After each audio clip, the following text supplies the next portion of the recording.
여자친구가 나 몰래 클럽에 가서 막 떡이 될 때까지 술을 마시고 다른 남자 목에 매달려가지고 나오고 있는 걸 봤다면 그 다음날 여자친구가 도계자를 박으시면서 미안하다고 싹싹 비시고 운동장 20바퀴를 돌면서 핸드폰을 한강에 던지고 내 머리를 찢는다고 해도 내 마음속에 생긴 이 실망이라는 감정이요, 단 10%도 줄어들지 않고 오히려 한심한 감정만 50% 늘어날 거라는 뜻입니다. 사랑하는 사람이 나를 절대 상처 주지 않기만을 바라는 순간 고통은 최소 2배. 왜 그러냐면 상처 준 사실에 대해서 최초의 상처를 한 번 받아요. 그리고 나에게 이런 일이 생기다니 라는 것에 또 한 번 상처받게 되고, 나를 이렇게 속이고 기만하다니 여기에 3번을 상처받으시고, 내 생각에 따라서 이 상처가 4배, 5배, 6배까지 계속 늘어날 수가 있어요.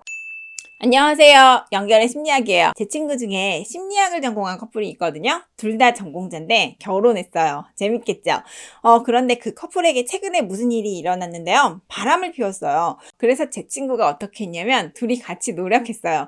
남편이 그 여자와 관계를 아예 그냥 끊어버렸고 서로 매일 대화하면서 치료 상담받으면서 같이 운동도 했습니다. 직장도 있고 애들도 있고 연로하신 부모님도 있는, 또 전문적인 분야를 가지고 있는 두 사람이 그냥 간단히 자기 기분 따라 헤어질 수는 없는 거고, 정말 마지막까지 노력했어요. 그냥 헤어지는 건 본인들도 자존심이 상하잖아요. 그래서 전문가인 만큼 정말 할 수 있는 모든 노력을 다 해본 거예요.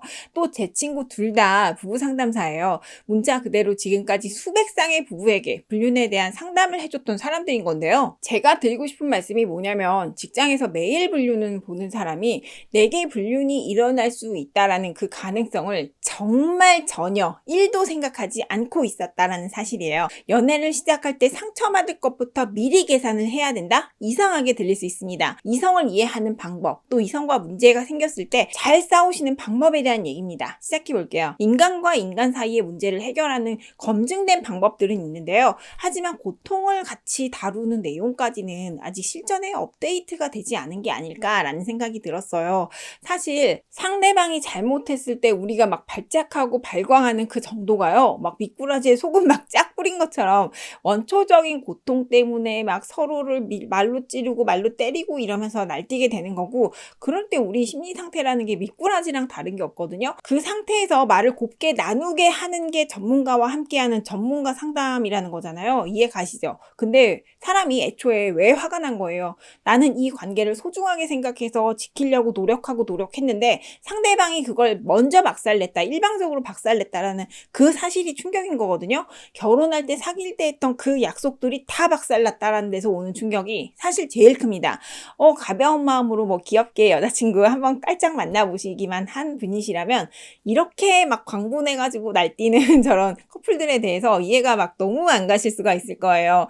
야, 애초에 나 정신병자들 아니야, 급 떨어지는 인간들이라서 저렇게 치고받냐 이렇게 싶으시겠지만, 이거는요, 내가 처음으로 부모만큼 믿었던 어떤 사람이 어느 날 갑자기 사라지는 정도의 충격이거든요. 우리는요, 이성적으로는 모든 일들을 다 이해할 수 있어요. 하지만 감성적으로는요, 얘는 아니겠지, 쟤는 아니겠지, 아 얘가 설마 안 그러겠지, 설마 그런 미친 짓은 안 하겠지, 이렇게 생각하고 있단 말이에요. 제 친구 둘이 그랬죠. 근데 이렇게 생각하시면 낭만적일 수는 있는데 실제로는 정말 위험합니다. 제가 이상과 현실의 차이가 크면 클수록 내 고통만 더 커진다라는 말씀을 드린 적이 있죠.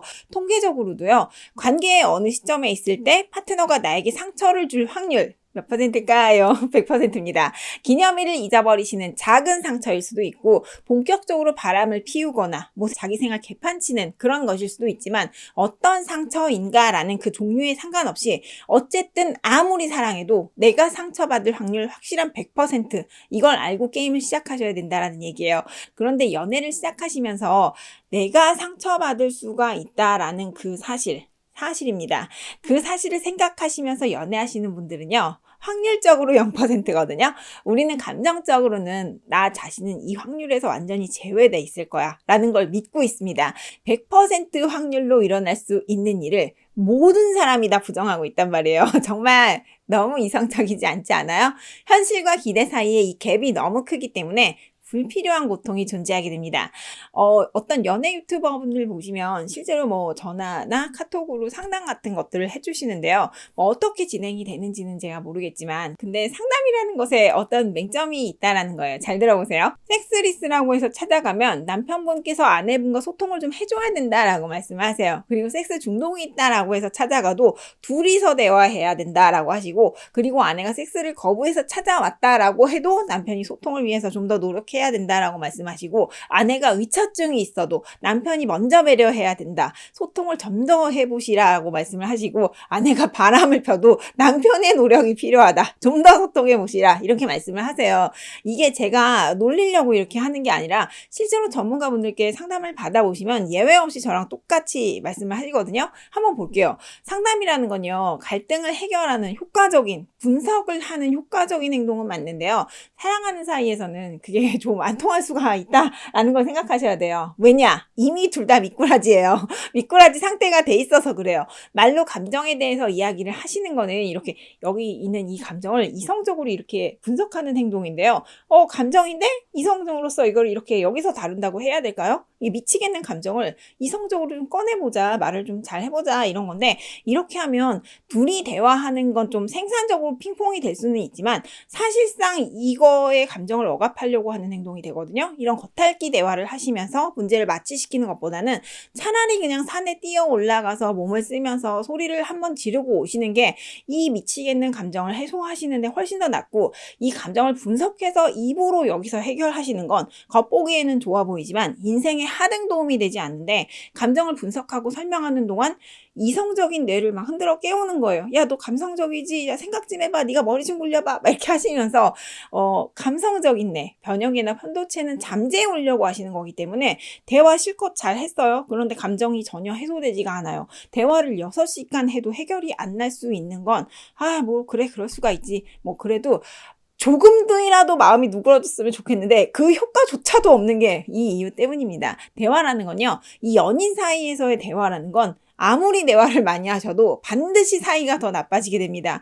그러니까 실컷 변명하고 싶은 거 내가 다 하고, 변호하고 싶은 부분 다 변호하고, 증거를 보고 뜯고 맛보고 물어뜯고 5번을 확인하신다고 해도 불신과 실망이라는 그 감정 자체가 누그러지는 것은 아니기 때문에 대화가 아무 소용이 없어요. 실제로 어떻냐면요, 여자친구가 나 몰래 클럽에 가서 막 떡이 될 때까지 술을 마시고 다른 남자 목에 매달려가지고 나오고 있는 걸 봤다면, 그 다음날 여자친구가 도계자를 박으시면서 미안하다고 싹싹 비시고 운동장 20바퀴를 돌면서 핸드폰을 한강에 던지고 내 머리를 찢는다고 해도 내 마음속에 생긴 이 실망이라는 감정이요, 단 10%도 줄어들지 않고 오히려 한심한 감정만 50% 늘어날 거라는 뜻입니다. 따라서 여러분은 상처라는 것이 생겼을 때 내가 어떻게 풀어나가야 될지 그 감을 조금 잡으실 수가 있을 거예요. 제가 연애를 시작할 때 상처를 미리 예상해야 된다고 말씀드리는 이유는요, 사람이라는 게 비가 올 것 같으면 우산을 챙기게 되고 전쟁이 날 것 같으면 식량을 비축하게 되거든요. 누가 시키지 않아도 5살짜리도 그렇게 하게 돼요. 이렇게 미리 상처받을 일이 내게 생길 수 있다라고 생각하시면 일단은 감정의 혼란을 느끼지 않아요. 어떻게 나에게 이런 일이 일어날 수가 있어? 이 생각이 드는 방향으로 인생을 살고 계시다면 지금 완전히 잘못된 방향으로 가고 계시다라는 뜻입니다. 연구에 따르면 아무리 좋은 의도를 가진 순하게 만나는 연인 관계에서도 스트레스 때문에 화를 내시는 일 반드시 있고요. 마음을 닫는 일도 잘 일어나고요. 나를 실망시키는 일도 반드시 일어납니다. 반드시요. 아픔은 삶의 일부이고 상처는 연애의 일부입니다. 반드시 그렇습니다. 하지만 사랑하는 사람이 나를 절대 상처 주지 않기만을 바라는 순간 고통은 최소 2배. 왜 그러냐면 상처 준 사실에 대해서 최초의 상처를 한번 받아요. 그리고 나에게 이런 일이 생기다니 라는 것에 또 한 번 상처받게 되고, 나를 이렇게 속이고 기만하다니 여기에 3번을 상처받으시고, 내 생각에 따라서 이 상처가 4배, 5배, 6배까지 계속 늘어날 수가 있어요. 83쌍의 부부를 대상으로 한 연구에서 결혼 생활에 대한 성공이라는 건요, 갈등이 있느냐 없느냐에 달린 것이 아니라 갈등을 어떻게 다루느냐에 따라서 결혼의 성공이 더 크게 좌우되고 있다라고 했습니다. 재결합을 하시고자 한다면 명확한 방향으로 노력하셔야 되는 건데, 제가 오늘 재결합의 내용까지는 정리하려고 한 게 아니어서 거기까지 다루지는 않을 건데요. 충격으로부터 나를 보호하는 의식, 언어, 또 제가 지금 말씀드린 이런 내용들을 도구로서 다 가지고 계셔야 되고, 내가 회복하는 것을 방해하는 수치심과 죄책감을 핀셋으로 이렇게 집어내서 없애버리셔야 되는데, 마지막으로 간단하게 집어내는 방법까지만 설명드려 볼 거예요.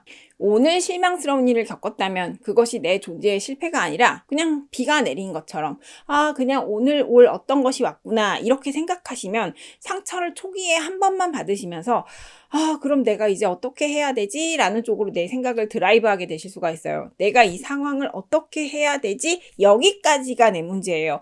여자친구가 클럽에서 다른 남자 목에 매달려 있는 건 내 문제가 아니라 걔 문제다, 이렇게 나누셔야 됩니다. 그게 내 충격을 보호하는 우산이 되는 거예요. 처음 겪는 일은 마치 실패처럼 느껴지기도 해요. 하지만 그건 그냥 비가 올 날에 비가 온 것이고, 지금 나의 상처는 갑자기 내린 소나기와 다른 점이 하나도 없습니다. 지나갈 거예요. 그리고 여자친구는 흘러가거나 씻겨지겠죠. 감사합니다.